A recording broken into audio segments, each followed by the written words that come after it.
la que introduce la pena de prisión. La pena sobre los sacerdotes, por ejemplo, que no tenían la suficiente fe, las personas que lanzaban críticas al sistema, son sometidas a prisiones al interior de los monasterios, ¿verdad? Entonces empieza a gestarse la prisión alrededor del siglo XIV, siglo XV, y la sociedad civil toma la prisión del sistema religioso, del sistema de la Inquisición, como una forma que ganaría fuerza, que se posicionaría ya del derecho penal a lo largo del siglo XVII para adelante. Las prisiones no fueron entonces penas, la pena de privativa de libertad era desconocida en el derecho penal preliberal. Es por eso que nosotros tenemos ejemplos de penas tan salvajes, tan severas, ¿no? Como las mutilaciones, como las flagelaciones, como los destierros. La pena ideal, la pena más aplicable en el derecho penal preliberal eran las confiscaciones, el deportar a la persona y confiscar sus bienes. Todo esto muestra pues que la pena privativa va a ser un desarrollo, una creación de la modernidad. Se forma en la Iglesia en el siglo XIV, pero es recién en el siglo XVIII, XVII en que coge fuerza.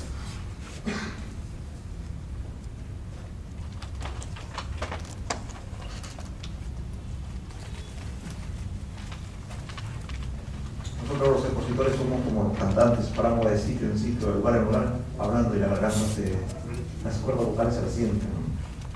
Como acá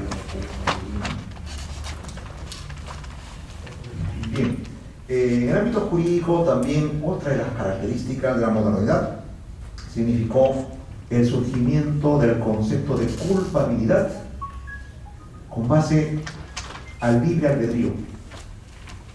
Fue, por ejemplo, Francesco Carrara, Romagnosi y otros penalistas italianos los que empezaron a hablar que al ser humano se le castiga por un delito porque con base a su libre albedrío optó por cometer ese delito. O sea, él pudo motivarse libremente, y al motivarse libremente en función del delito, entonces se le castiga a esta persona. Surge así el concepto subjetivo de culpabilidad. Pero en el ámbito de lo jurídico también la modernidad repercute en materia civil. Se crean las teorías de la autonomía de la voluntad, por ejemplo, que tuvo un factor decisivo para articular los códigos civiles. En el ámbito jurídico también la modernidad supuso la libertad económica, la regulación mínima de la actividad económica. En el ámbito penal, la modernidad conoció varias escuelas jurídicas.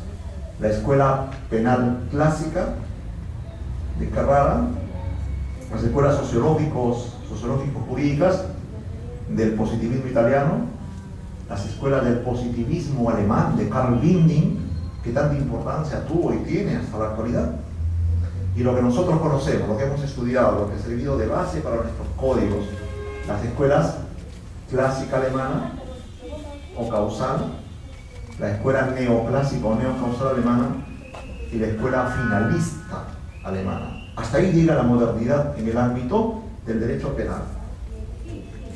¿Quién es el representante máximo de la modernidad? Pues Immanuel Kant, ¿no?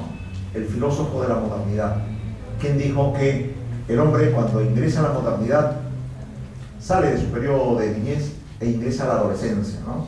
Ya puede con alas propias volar, hacer un vuelo teórico y proyectar su vida en función a sus programas de existencia. Kant es el teórico de la modernidad, ¿no? En esa época también se formó un filósofo fabuloso que fue Hegel, Georg Friedrich Hegel, que representaba la contraparte a la modernidad, que representaba la visión fuerte, la visión totalitaria de defensa del Estado. La modernidad, en cambio, representaba la defensa de los derechos de la persona. Kant es el soporte básico de la teoría de los derechos humanos. La modernidad supuso entonces todo ello. ¿Cuándo se quiebra? Se quiebra cuando la tecnología, la ciencia produce descomunales inventos que ponen en tela de juicio que la humanidad vaya al progreso, ¿no? La creación de la bomba atómica, el hacer estallar las guerras, la Primera y la Segunda Guerra Mundial, la Guerra Fría, esa constante desazón entre los estados, va generando la idea de que la sociedad, de que el pueblo, de que las sociedades no avanzan hacia solucionar sus problemas, sino a un callejón sin salida en la que probablemente la especie humana tienda a destruirse. Entonces el culto de la razón empieza a decaer. La razón es un arma poderosa, pero puede contribuir también a generar problemas muy serios. El despliegue de la tecnología, de la ciencia que se da en la modernidad causa una serie de problemas. Problemas ecológicos, problemas de daños a la atmósfera. Entonces empiezan a generarse una serie de dudas sobre los valores de la modernidad. Y a partir de los años 70, cuando se quiebra el socialismo, el famoso socialismo realmente existente, de China, de la Unión Soviética, ¿no? De otros países como Vietnam, Corea, que no obstante siguen bajo perspectivas comunistas o socialistas, pero han tenido que reajustar sus lógicas internas. Cuando digo socialismo realmente existente, se pone de manifiesto no al socialismo que fue planificado por Carlos Marx, ¿no? Como aquel periodo social de abundancia, de sobreabundancia. Marx, Engels y anterior a él, Charles Fourier y otros más planteaban que el socialismo significaba la liberación de las fuerzas productivas, significaba abundancia de producción, abundancia de medios. Y era una etapa en la cual la sociedad iba a generar tanta prosperidad que a cada cual se le iba a dar según su trabajo, ¿verdad? Esa idea del socialismo científico que se llamaba, al que propuso Carlos Marx en una serie de sus obras, en su Capital, en el Manifiesto del Programa de Gotha, en La miseria de la filosofía humana, en una serie de trabajos, ese concepto de socialismo científico obviamente que nunca fue puesto en práctica, porque los países que advirieron al socialismo fueron países atrasados, como Rusia, China, los más atrasados del continente europeo en el caso de Rusia, y China, un país también con tradición medieval, feudal. Estos fueron los países que trataron de construir socialismo.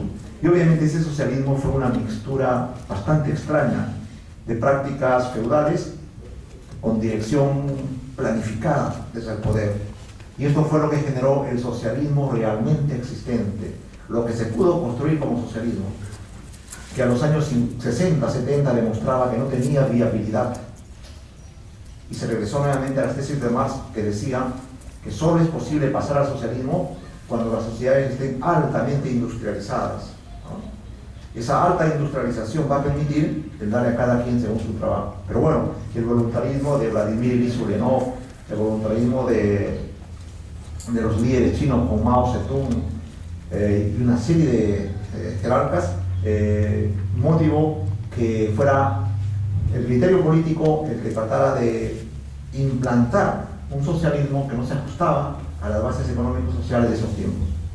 Como sabemos, la Unión Soviética se quebró, la Unión Soviética explotó porque no podía ya desarrollarse económicamente, China también se quebró, pero en China se provocó una revolución en las jerarquías, ¿no? Siempre los grupos políticos tienen alas derechistas, intermedias y alas radicales. En el caso de China había un ala radical, liderada por Chiang Kai-shek, la esposa de Mao Zedong, y por la famosa banda de los cuatro, que eran sujetos que decían que no, que había que llevar la revolución hasta sus últimos límites, había que hacer desaparecer a los sujetos que dudaban de los éxitos de la revolución. Pero en China hubo un personaje bastante simpático para el futuro de este país, que fue Deng Xiaoping, quien planteó la necesidad de que China hiciera un desarrollo capitalista interno como forma de llegar a modelos económicos más avanzados que le permitan hacer socialismo. Deng Xiaoping poco a poco, pese a que fue varias veces encarcelado, poco a poco fue dominando el buró político de la Comisión Ejecutiva del Partido Comunista Chino e impuso sus posiciones. Y eso repercutió en que China tuviera un desarrollo descomunal en el ámbito económico. China ahora, como todos sabemos, es una potencia mundial. Todos los productos tecnológicos, juguetes, ropa, etcétera, que conocemos son chinos.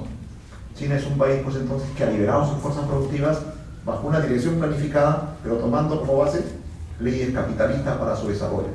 Ese es un experimento interesantísimo logrado en China. No así en la Unión Soviética, que siguiendo el modelo de Stalin, de Brezhnev y de los líderes así un poco conservadores, impidieron que China se abriera. El rompimiento del eje socialista motivó pues la crisis total de la modernidad, es decir, la fe y la creencia en el progreso humano. El historicismo demostró que tenía fallas en su concepción. Entonces, a partir de 1970 se empieza a hablar de la posmodernidad, de la transmodernidad. Y a la posmodernidad o transmodernidad o neomodernidad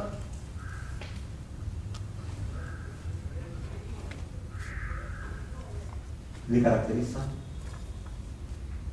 la falta de fe en la razón. Empieza a surgir el relativismo conceptual. La verdad es entendida como verdad de probabilidades, no de certezas. Autores como Lyotard, por ejemplo, Habermas, Richard Rorty en Alemania, en Francia, empiezan a elaborar sus concepciones sobre la posmodernidad. En los años 60-70 se produce una intensa actividad intelectual, un debate entre teóricos de la posmodernidad y teóricos de la modernidad que seguían a Immanuel Kant, que aún pensaban que era posible verdades absolutas, que era posible el desarrollo y el progreso de la humanidad. Los autores posmodernistas niegan este progreso y dicen que la humanidad no tiene un curso definido, si va al progreso o va a su destrucción. Mucho dependerá de las fuerzas sociales, de las fuerzas que están fuera del poder político, que traten de regular estos mecanismos de autodestrucción que supone el desarrollo de la tecnología, el desarrollo de la ciencia. Entonces, va surgiendo, va cohesionándose una serie de planteamientos que son conocidos como los teóricos y las posiciones de la posmodernidad. ¿Qué significa? ¿Cuáles son las características de la posmodernidad? En primer lugar, es una era de rupturas, de incertidumbres, de verdades aproximadas. Esto repercute también en el derecho, como vamos a ver. Nada se cree a fe ciega.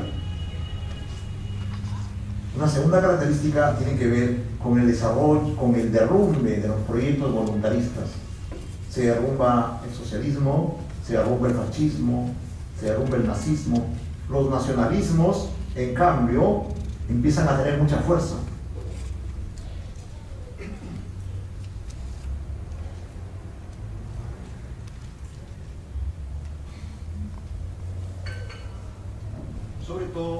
Sobre todo los nacionalismos fundamentalistas de base musulmana.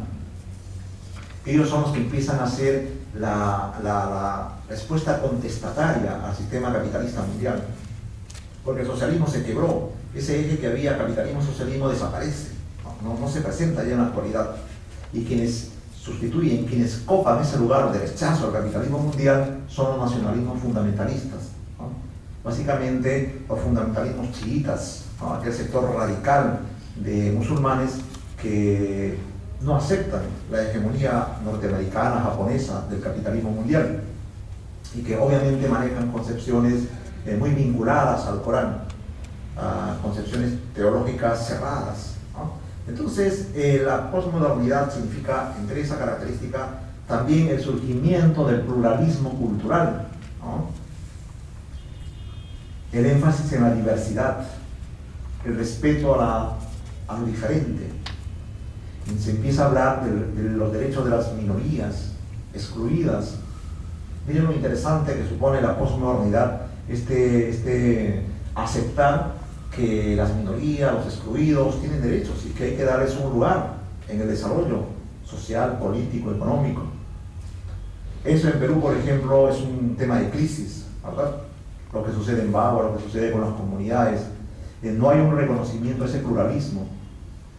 En temas electorales, por ejemplo, ellos no tienen representantes, ¿no? La representación electoral para los procesos de elección son representaciones muy formales, por circunscripciones, más no por etnias, por grupos sociales. Bien, otra de las características de la posmodernidad significó la crisis de las ciencias físicas y experimentales. La modernidad se basó en la ciencia de la experimentación. Surgió la física, la paleontología. La sociología se consideró una física social. Los autores como Comte y una serie de sociólogos consideraron que lo que pasaba en la física también se producía en la sociedad. En la sociedad y en el cuerpo humano, en la relación humana. Se trataba de una sociología física. Estos conceptos entraron en crisis en la era de la posmodernidad. ¿Por qué razón? Porque ya no se aceptaban verdades absolutas. Las verdades siempre serán, en la posmodernidad, las verdades fueron verdades relativas. Incluso en el ámbito de la física, de la astronomía, todo es relativo. La teoría de los quarks, por ejemplo, la teoría de los fractales en la física ponen de manifiesto que no hay verdades absolutas. La teoría de los quarks y de los fractales sobre todo señala que, esa es una tesis que ustedes lo habrán escuchado constantemente, que el orden no es la constante, no es la génesis del desarrollo físico, social, intelectual. Que la base para el desarrollo, para todo tipo de desarrollo, es el caos. Y ahí surge la teoría del caos, ¿verdad? Dice, las configuraciones geográficas muestran que la Tierra es un ente fractal, no es un ente lineal, no es un ente artístico, no, sino que tiene expresiones fractales, irregularidades diversas. Así es el pensamiento, así es el desarrollo de la humanidad. Tiene flujos, reflujos, momentos de crisis, momentos de apogeo. Ese es el concepto fractal del desarrollo físico, social. Esto va en compaginación o en correspondencia a la idea de que todo es relativo, todo es aproximado. A lo que decíamos, la era de las incertidumbres, que domina el concepto de los postmodernistas. Obviamente, en el ámbito social se da una crisis del historicismo. Ya no se cree que todo avance hacia el progreso, ¿no? Hay la duda de que a lo mejor tanta tecnología, tanta ciencia va a repercutir en la destrucción de la humanidad. Y eso con bastante sentido de propiedad, ¿no? Conforme lo demuestran una serie de acontecimientos. Se produce también, y esto es importante, un cambio en los valores. La modernidad, ¿qué supuso? El colocar en el orden de los valores, en el rango de los valores, el trabajo. La duda es una responsabilidad. En cambio, la posmodernidad trae otros valores, que es el valor de la codicia, que es el valor que prima en el orden capitalista. La persona se orienta a tener más cada vez. Y es una característica de la posmodernidad. Si bien la codicia fue también el espíritu, el factor causal que impulsó el desarrollo del capitalismo, pero se orientaba, se posesionaba en estos ámbitos de los agentes económicos. En cambio, en la posmodernidad, la codicia se desarrolla a nivel de todos los ciudadanos. Todos codiciamos tener, no solamente una cosa, sino varias cosas del mismo objeto. Codiciamos tener propiedades, codiciamos tener conocimiento. Muchos chicos codician tener muchas chicas, algunas chicas codician tener varios pretendientes. La codicia es un valor que se coloca como un eje en el desarrollo del pensamiento humano. La codicia, el afán de poder, ¿no? Los intereses grupales, personales, son elevados al nivel de valores en la posmodernidad. Es por eso que ahora nadie se horroriza, nadie se sorprende de que los políticos sean políticos corruptos. Es más, se considera que eso forma parte del juego político. Todo político invierte y tiene que recuperar su inversión. Lo importante es que hagan obras. Surge entonces la famosa cultura de la corrupción. Aceptamos la corrupción en la medida en que no nos toque y en la medida en que nos dé algo a nosotros, ¿verdad? Es por eso que muchas personas, miles de personas, forman la base de los partidos políticos. Ustedes recordarán en la época del presidente Fujimori cómo se llenaban los estadios de personas que respondían a varios de los grupos que representaban la perspectiva fujimorista. Y después, cuando cae Fujimori, como esas mismas personas llenaban también los estadios para apoyar a Toledo. Y así, después para Alan García. O sea, en la sociedad se da una gran amoralidad y se priman los valores de los intereses personales. Ya no hay los conceptos de honor, los conceptos de la decencia, que son desplazados por valores pragmáticos, que son los que siguen dominando ahora. Otra de las características de la posmodernidad es, todos lo sabemos, ese desarrollo descomunal en el campo tecnológico. Del año 80